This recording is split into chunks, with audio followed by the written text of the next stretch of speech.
की वित्त मंत्री निर्मला सीतारमण ने आज बजट पेश किया है। अब 12 लाख की सालाना इनकम पर कोई भी टैक्स नहीं देना होगा। वहीं कुछ चीजों पर कस्टम ड्यूटी घटाई गई है, जिस कारण से बहुत सी चीजें सस्ती हुई हैं। आइए जानते हैं इस वीडियो में कि बजट में क्या महंगा और क्या सस्ता हुआ है। इसके अलावा आम आदमी के लिए, खासकर युवाओं के लिए, महिलाओं के लिए और किसानों के लिए इस बजट में क्या है खास। वीडियो में बने रहिए अंत तक।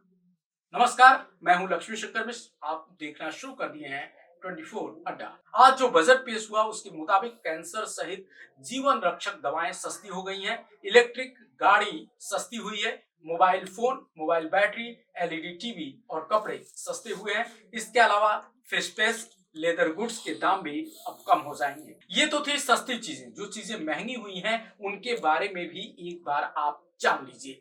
महंगी चीजों में flat panel display, TV display और फैब्रिक के जो भी सामान हैं वो महंगे होंगे।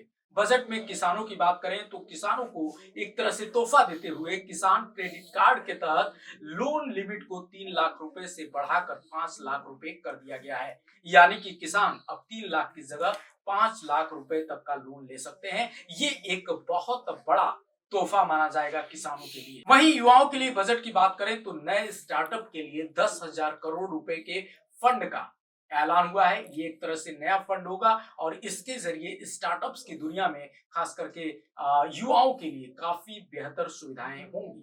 साथ ही स्वास्थ्य, मैन्युफैक्चरिंग, मेक इन इंडिया, रोजगार और इनोवेशन पे भी सरकार ने कहा है कि उसका विशेष ध्यान रहेगा। इसके अलावा शिक्षा को एआई से जोड़ने के बारे में भी ऐलान किया गया है। आईआईटी पटना का विस्तार होगा।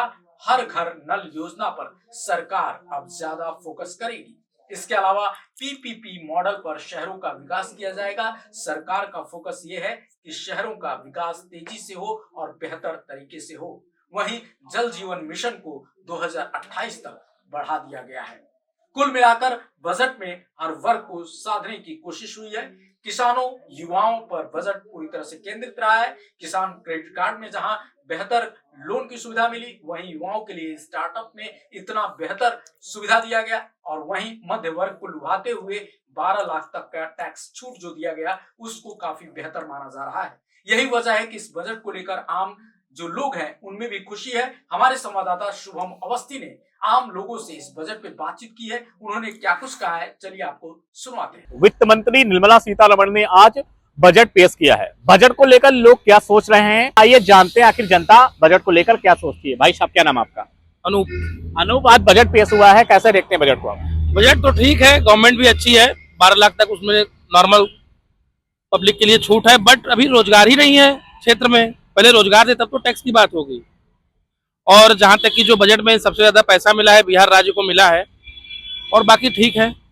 निर्मला सीतारमण की बात कर ली जाए तो 8वीं बार बजट पेश किया उन्होंने। अभी आपके हिसाब से बजट में कुछ ऐसा और होना चाहिए था जो हित होता गरीब परिवारों के लिए, मध्यवर्गीय लोगों के लिए? और पहली चीज तो जो प्राइवेट लड़के नौकरी कर रहे हैं उनका पैकेज बढ़ाया जाए। ये 2 लाख 3 लाख के पैकेज पे लड़के दिन भर जो 12 घंटा घूमते हैं, ये गलत चीज है। इस पे इनको पब्लिक लिमिटेड या प्राइवेट लिमिटेड जो भी कंपनियां हैं उसके विषय में इनको बात करनी चाहिए सरकार को, क्योंकि ये तो सेंट्रल में या गवर्नमेंट में इन्होंने कर रखा है कि भाई 25,000 या 35,000 से कम सैलरी नहीं होगी। ये पहले प्राइवेट में आके देखे तब तो टैक्स की बात होगी आगे। मोदी जी कह रहे हैं ये जो बजट पेश हुआ है अब की बार खजाने के लिए नहीं हुआ है, मध्यवर्गीय लोगों के लिए किया गया है। क्या ऐसे देखते हैं इसको? अब मध्यवर्गीय के लिए इसको तो मुझे देखना पड़ेगा। अंकल, क्या नाम आपका? सुधांशु श्रीवास्तव। श्रीवास्तव जी, आज बजट पेश हुआ है, कैसे देखते हैं इस बार बजट? हमेशा की बात अच्छा रहा है। हम लोग मोदी भक्त लोग हैं और बजट हमेशा पूरे देश के लिए बड़ा इंतजार रहता है। और सीतारमण जी का 8वां बजट सभी की अपेक्षाओं पे खरा उतरा है। जो हम मिडिल क्लास के लोगों की अपेक्षा थी कि सैलरी पर्सन को, जो कम आय वाले लोग हैं, उनका टैक्स किसी तरह से कम हो, और उन्होंने टैक्स पे अच्छी छूट दिया है। 12 लाख तक स्वागत हो गया। 12.75 लाख तक पे जो है, अगर आपने सेविंग कर रखी है गवर्नमेंट की स्कीम्स के हिसाब से तो नो टैक्स लायबिलिटी में आ पाएंगे। और जो गवर्नमेंट का एक प्रयास है कि लोग नए टैक्स रिजीम में जाएं, ओल्ड टैक्स रिजीम को छोड़ें, ये उसके बढ़ाने के लिए किया है उन्होंने, कि ताकि टैक्स में जो टेक्निकलिटीज़ थी वो ईज हों, लोग आसानी से उसको इनकम टैक्स रेशियो में आ सकें, टैक्स पेमेंट कर सकें। हम लोग को उम्मीद थी कि 15 लाख तक जाएगा, लेकिन 12.75 लाख किया है। आगे उम्मीद है कि 15 लाख। मोदी सरकार की तीसरी बार सरकार थी, हैट्रिक थी ये। हैट्रिक में अभी तक आपको सबसे अच्छा बजट कौन सा लगा? ये लगा कि दूसरा कि पहला वाला? कैसे? शायद यही है। यही है। शायद ये, क्योंकि सभी की अपेक्षाओं के अनुसार है ये। प्रधानमंत्री मोदी जी कह रहे हैं इस बार जो बजट पेश किया गया है निर्मला जी के द्वारा, ये बजट गरीब लोगों के लिए, जो मिडिल क्लास उनके लिए, सरकार के खजाने के लिए नहीं है। इसको कैसे देखते हैं? दिखाई पड़ता है, बिल्कुल दिखाई पड़ रहा है। आप खुद महसूस करें, किसानों के लिए जो क्रेडिट कार्ड था, पब्लिक के लिए जो क्रेडिट कार्ड है, अभी आपने एक स्कीम आपने और देखा, मैंने भी जल्दी में पढ़ नहीं पाया उसके बारे में, कि जो एमएसएमईज हैं उनके लिए भी क्रेडिट कार्ड सुविधा बढ़ाई उन्होंने। 4 करोड़ से 10 करोड़ या 8-5 करोड़ 10 करोड़ किया है। किसानों के लिए 2 लाख से 4 लाख 5 लाख किया है। और अभी गैस पे आप देखो कि दाम कम किया है। आज जो भी बजट तो देखिए, बजट का आने के बाद मार्केट में उसका फर्क आता है। मार्केट में रेट गिरेगा कि नहीं गिरेगा, हम लोग को पूरी उम्मीद है। ऐसे शुरू से आपने देखा होगा, आज शेयर मार्केट खुला, बूम किया, लेकिन ऑल ऑफ सडन बजट सुनते ऐसा लगता है विपक्ष हमलावर हुआ, सर से भी नीचे आ गया। लेकिन अभी आधे घंटे के अंदर में सेंसेक्स फिर से रिगेन कर रहा है। विपक्षी भाई अखिलेश यादव कह रहा है ये बजट तो ठीक है, लेकिन कुंभ वाला बजट बताइए जो संख्या हुई है। उनकी समझ के बाहर है ये बजट। वो केवल मोदी विरोध के अलावा उनको कुछ नहीं आता है। इसके अलावा कोई सोचते भी नहीं, उनको न विकास के बारे में मालूम है, देश का विकास क्या है, प्रदेश का विकास क्या है।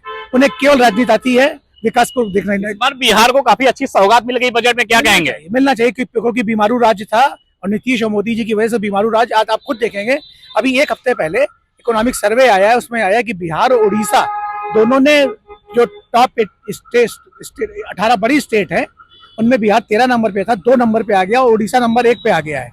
अगर ये बूस्टिंग नहीं की जाएगी सारी स्टेट्स को, सभी स्टेट कम्पिटेटिव नहीं होंगी और सभी स्टेट आगे नहीं बढ़ पाएंगी। नीतीश जी मोदी जी के साथ एनडीए में कुर्सी में दावेदारी है, इसका प्रभाव मिला है? उसका फर्क है, बिल्कुल है। अगर आप हॉस्टाइल, आप अपने घर में सोचिए, अगर बेटा बाप से नाराज रहेगा तो उस बेटे को बाप कदर क्यों करेगा?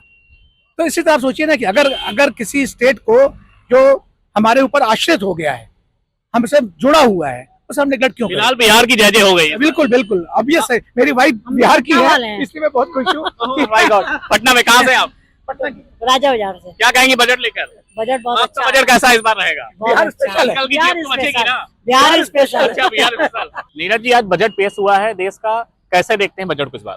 देखिए, बजट तो मैं लास्ट गवर्नमेंट को जो देख रहा हूँ उसमें टैक्सेशन में वो बहुत ज़्यादा आगे बढ़ते चले जा रहे हैं। बट अभी जो ये किया है कि सैलरी को थोड़ा सा रिलैक्सेशन दिया है कि 12 लाख तक अपना जो है इनकम ग्रुप को दे दिया है कि कोई टैक्स नहीं लगेगा। ये थोड़ा सा रिलैक्सेशन दिया है, लेकिन बाकी चीज़ों में जो गवर्नमेंट ने टैक्स लगाया है वो बहुत ही ज़्यादा कर दिया है। जीएसटी को लेके या फिर किसी फूड पे लेके, या बाकी इनकम टैक्स में जो पहले था वो तो थोड़ा सा चेंज किया है, बट डोमेस्टिक जो चीज़ें हैं उसमें काफ़ी कुछ कर दिया है उन्होंने चेंजेस।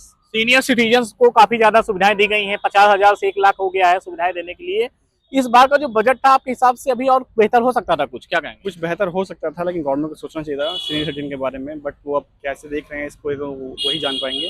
बट थोड़ा और सीनियर सिटीजन के लिए इनको देखना चाहिए कि फ्यूचर में वो कुछ अच्छा करते हैं सीनियर सिटीजन के लिए। पीएम मोदी कह रहे हैं इस बार का जो बजट है देश के खजाना भरने के लिए नहीं है, जो लोग हैं उनकी जेबें भरने के लिए किया गया है। कैसे देखते हैं इसको? देखिए, इसको तो अभी गवर्नमेंट किस तरह से देख रही है इसको कहना मुश्किल है। बट हाँ, थोड़ा सा अपना कॉमन मैन के लिए देखना चाहिए गवर्नमेंट को कि कैसे कुछ अच्छा कर सकते हैं कॉमन यूथ के लिए या फिर युवाओं के लिए या नए रोजगार के लिए। जो भी चीज़ें वो देख रहे हैं थोड़ा सा इसको अच्छा और करना चाहिए ताकि वो जो है यूथ को थोड़ा अच्छा लगे। आज और के समय में 12 लाख रुपए सालाना कमाना कितना कठिन मानते हैं आप? कठिन तो देखिए ज़्यादा नहीं है, लेकिन हाँ वहाँ तक जो पहुँच गया है उसको लगता है कि वो आसान है। बट अब जो यूथ है जो स्टार्ट कर रहा है वो वहाँ तक तो अभी पहुँचा ही नहीं है, वो काफ़ी नीचे है।